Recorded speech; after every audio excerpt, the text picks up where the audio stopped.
집시 바이올리니스트였던 거죠. 그래서 정말 이렇게 라이브로 연주한 그런 음악을 이렇게 들었었는데 네네. 클래식만 이제 듣고 있다가 그 순간 느낌이 물론 이제 그 사운드 퀄리티가 굉장히 좋지는 않았지만 굉장히 이렇게 나의 심장을 바로 두드리는 그런 느낌? 그래서 표현도 굉장히 솔직하고 네. 뭐 감정이 이제 확 이렇게 강렬한 그런 이렇게 이모션 그런 이렇게 이펙트가 느껴지니까 집시 음악에 대해서 관심이 많이 생겼고요. 그래서 좀 조사를 해보니까 한국에는 이제 집시 음악이 많이 알려져 있지 않아서 네. 그렇다면 내가 좀 이렇게 프론티어처럼 한국에서 이 음악을 좀 연구해서 공연을 하고 사람들한테 알려주면 어떨까라는 네네. 생각이 들었어요. 그래서 처음 앨범을 준비하면서 집시 음악 쪽으로 이렇게 포커싱을 잡아서 이제 첫 앨범을 내고 네. 한국 최초의 집시 바이올리니스트로 활동을 시작했습니다. 그렇군요. 이 트랜지션이 클래식 음악에서 집시 음악으로 이렇게 옮겨간다는 게 쉬운 일은 아닐 것 같은데 바로 한 번에 딱 듣자마자 정말 강한 느낌을 받으시고 이게 이제 시작이 된 거잖아요. 네. 혹시 특별히 영향을 받은 아티스트가 있는지도 궁금해요. 사실은 이제 제가 뭐 집시 음악도 하지만 네. 이제 뮤지컬도 했었던 적이 있고 또 제가 작곡을 하고 네. 또는 이제 싱어송라이터 활동도 하고 여러 가지를 해요. 그래서 어떻게 보면 딱 저 같은 길을 걸어간 아티스트가 많지는 않은데 그렇지만 제가 한 명을 뽑자면 네네. 어렸을 때부터 굉장히 좋아했고 지금도 좋아하는 아티스트가 한 분 계세요. 네. 기돈 크레머라는 바이올리니스트인데 물론 어렸을 때는 클래식 바이올리니스트로 너무 좋아했었고 네네네. 근데 기돈 크레머라는 바이올리니스트가 클래식 바이올리니스트지만 예를 들면 뭐 현대음악도 즐겨 하시고 탱고 같은 또 다른 음악도 많이 네. 하시거든요. 네. 그래서 하나의 생각이 고정되어 있지 않고 여러 가지 이렇게 다양한 시도들을 하시는 모습이 굉장히 보기 좋았어서 특히나 뭐 탱고 같은 경우는 요새 저도 많이 연주를 하거든요. 네네. 그래서 기돈 크레머의 영향이 좀 컸던 것 같아요. 그래서 왜냐하면 클래식만 해도 이미 더 필요 없는 사람인데 네. 뭐 현대음악이라든지 다른 종류의 음악을 공부하고 연구해서 또 공연을 한다는 거는 많은 노력이 필요한 일이잖아요. 네네. 그렇지만 이제 이렇게 그런 여러 가지 새로운 것에 대한 도전을 많이 하셔서 지금도 좋아하는 아티스트입니다. 그렇군요.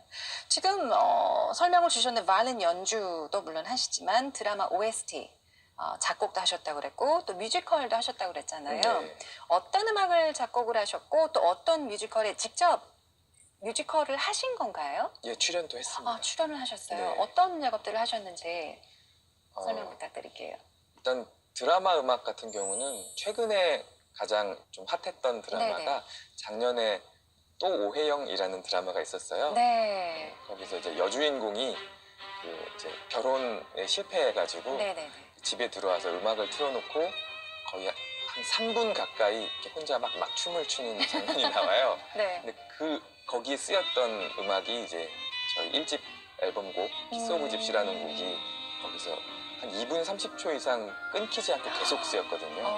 그래서 보통 이제 드라마에는 음악이 길게 안 들어가니까 네네. 근데 그때는 굉장히 길게 들어가서 사람들한테 관심을 많이 받았었어요. 네네. 그래서 그리고 뭐 그 뒤에 역도요정 김복주라는 드라마가 또 있었는데 네. 거기에도 제 음악이 쓰였었고 그 이전에도 이제 유혹이라는 드라마에도 이제 쓰이기도 했었고 몇몇 드라마에 제 음악들이 쓰였었어요. 그렇군요. 네. 그러면은 뮤지컬 같은 경우는 어떤 뮤지컬에 출연을 하신 거죠? 뮤지컬은 그 원스 뮤지컬 같이 네. 연기자가 직접 연주를 하는 액터 뮤지션이라는 네. 장르가 있는데 한국에서 모비딕이라는 창작 뮤지컬이 있었어요. 그래서 제가 바이올린 연주를 하면서 네네. 노래와 연기를 하는 액터 뮤지션 이제 배우로 모비딕이라는 작품을 초연 재연 이렇게 2번 했었고 네. 그다음에 잘 알려진 그 페임이라는 브로드웨이 뮤지컬 작품에도 출연을 했었고요. 많이 하셨네요.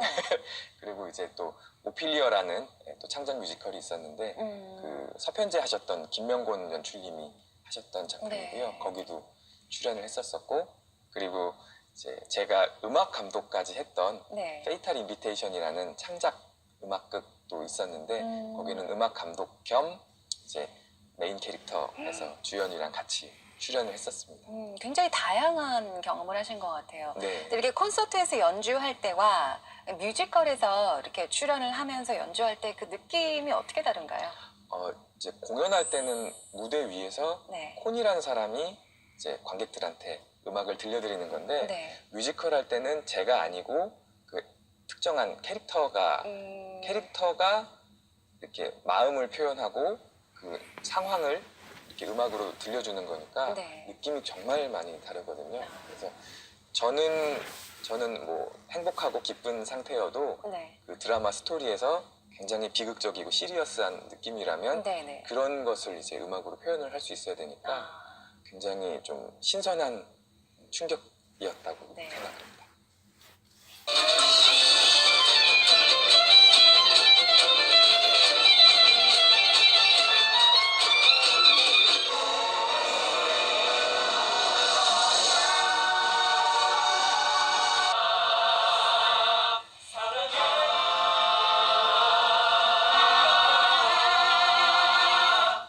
외롭거나 두렵지 않아 친구와 함께라면 이 키가 토다에루 마데 나는도 히토와 유메を見るの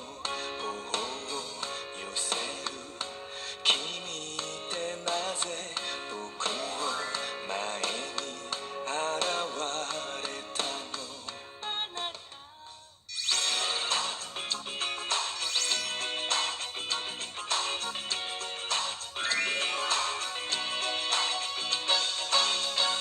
그럼 지금 뭐 작곡, 연주, 뭐 노래도 네. 물론 하시는 거로 제가 알고 있는데 이 세 가지 분야의 각각 매력은 뭐라고 생각하세요?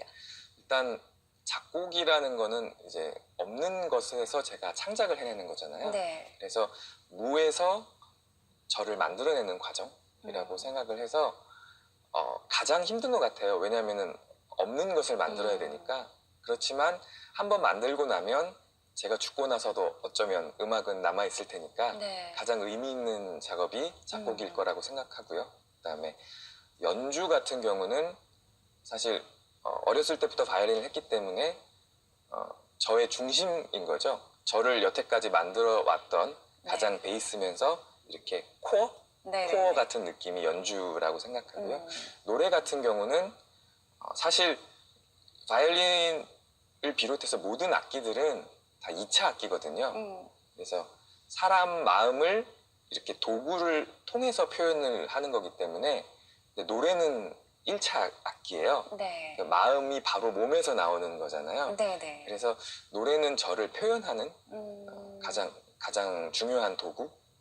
그래서 또 노래로 인해서 예를 들면 이제 성악 부전공을 했었어요. 대학교 네. 때 바이올린은 전공을 했지만 성악 부전공을 한 덕분에 노래를 하게 되면서 뭐 예를 들면 뮤지컬 할 찬스도 얻었던 것 같고 네네. 그리고 뭐 일본 가서도 이제 드라마 찍었을 때 주제가를 또 제가 불렀으니까 그런 이제 찬스도 얻었고 네네. 또 마찬가지로 한국에서도 싱어송라이터로 활동할 수 있는 네. 그런 찬스를 얻었으니까 좀 이렇게 저한테 여러 가지 기회를 또 추가적으로 갖다 주는 네네. 그런 역할을 하지 않았나 싶어요. 그럼 이 셋 중에서 뭐 작곡, 연주, 그리고 노래 이 셋 중에서 가장 자신이 있는 쪽은 어떤 쪽이세요? 아무래도 저의 이제 코어라고 할 수 있는 연주가 연주. 예, 가장 이렇게 자신 있는 부분이고 네. 나머지는 이렇게 저를 더 빌드업 시켜주는 그런 요소 같아요. 근데 목소리가 굉장히 좋으신 것 같아요. 감사합니다. 어떤 프로그램에 출연을 하셔서 노래하셨던 모습 제가 봤던 기억이 있는데요. 제가 좋아했던 노래 뭐 거짓말 거짓말 거짓말 아 예. 목소리가 너무너무 좋고 히든싱어라는 프로그램에 나오셔서 이적의 노래를 부르셨잖아요. 네네. 저도 그 노래 부르시는 모습을 보고 굉장히 감동을 했어요. 목소리 정말 멋있다.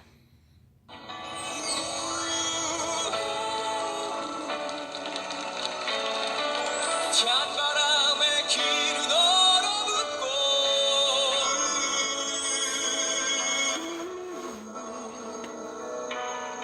나도 새롭게 온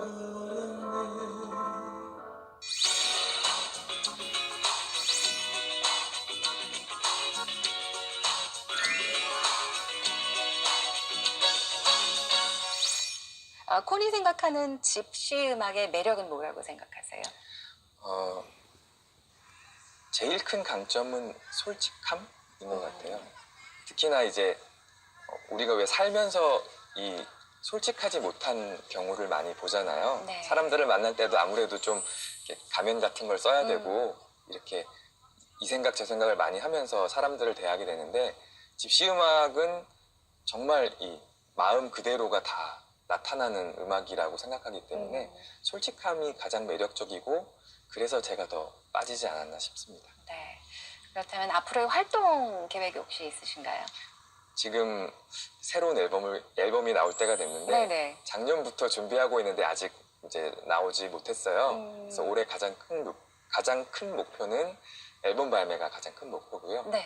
그다음에 앨범을 내고 나서 이제 또 콘서트 하면서 또 외국 공연도 많이 할 계획입니다. 자, 그리고 마지막으로 마지막 질문이 남았는데 콘에게 있어 집시 뮤직이란 뭔가요? 이렇게 에볼루션? Evolution. 왜냐하면 원래 클래식 바이올리니스트의 길을 가고 있었는데 네. 집시 음악을 통해서 지금의 이렇게 변화무쌍한 제가 만들어진 것 같아요. 네. 그래서 저에게 있어서 집시 음악은 에볼루션이라고. Thank you for that answer. 앞으로 물론 다양한 분야에서 뭐 새롭고 또 멋진 모습 계속해서 많이 보여주시기 바라고요. 네. 그리고 앨범 올해는 꼭 내시길 바라고요. 멋진 앨범 꼭 내시길 바라고요. 들어주세요. 네, 이제 인사를 드릴 시간이 되긴 됐는데 네. 그냥 보내드리기 아쉬우니까 네. 또 여기가 아리랑 TV잖아요. 네네. 혹시 괜찮으시다면 아리랑 한 곡을 부탁을 드려도 될까요? 들으면서 네, 그럼. 시청자분들께 인사를 드렸으면 하는데요.